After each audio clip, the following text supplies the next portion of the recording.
Oh yeah. Let's do it, Tigers. Let's do it. Ha! Yeah. Oh yeah, underneath the legs, behind the back. All right. Around the head. All right. Hey, I know what you're thinking. I know what you're thinking, all right? Is it time for basketball? Yes, it is.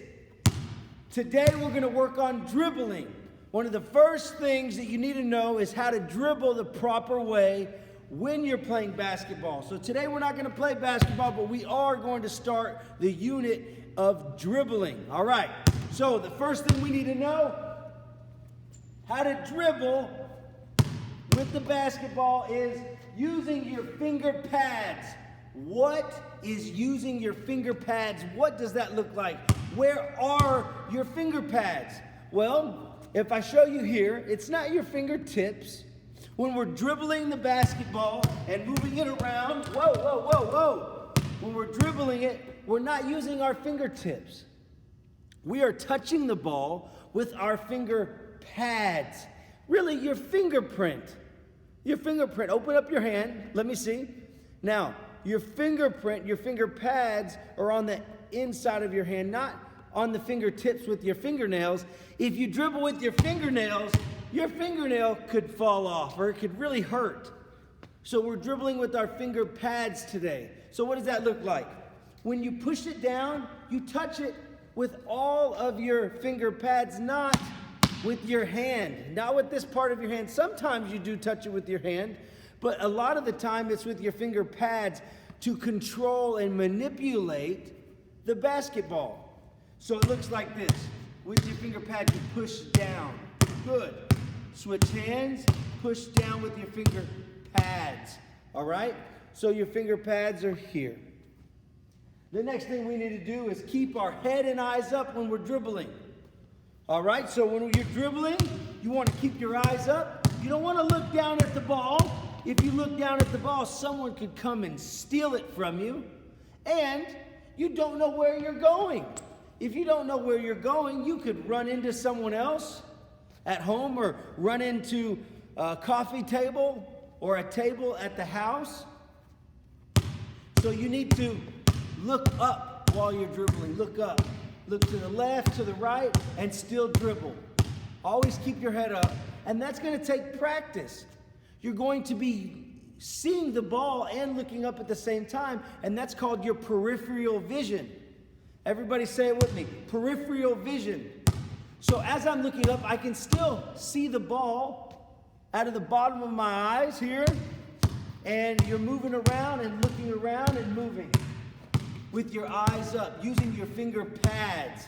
The third thing we're going to do today is keep your knees bent. You never want to dribble around with your knees locked out straight like a pencil.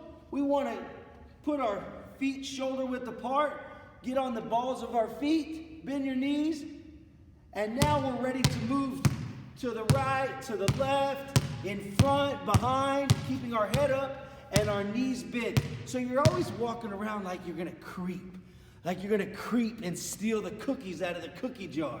I did that last night and I got in trouble. All right, so we're going to creep around using our knees on the balls of our feet, moving around the gym or around the apartment or the house. All right, the last thing we're going to do is protect. What is protect? Well, we're going to keep our hand out in front, and as we're bending our knees, using our finger pads to push the ball down, we're going to protect and use our arm right here. Keep our arm out because we don't want anybody's hand coming to swipe the ball like Dora the Explorer, that silly fox, swipe or no swiping. We don't want anyone to swipe our ball, so we're going to keep our hand out just like this, bending our knees, all right?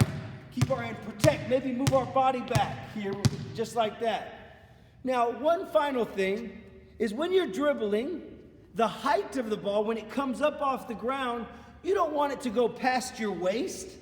Don't let the height of the ball go past your waist. You want to keep the ball low, under control. If it's high, you don't have really good control of the ball right here. You want to keep it low. Keep your knees bent, and as soon as the ball touches your hand near your waist, I want you to redirect the ball and bring it back down to the floor. So when it comes up, don't let it go up high. When it goes down, let it touch your hand, use your finger pads, and keep it low, about waist level, all right? Now, you're gonna see some more videos of some manipulation skills of the ball, maybe going around the figure eight, around your body, tossing it up with your finger pads, controlling it.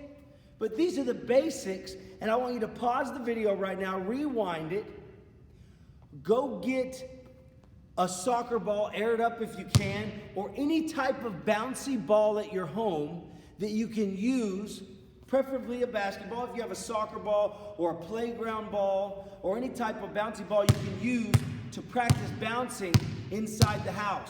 So pause it, restart it, get a ball, and let's start dribbling. Have fun, Tigers.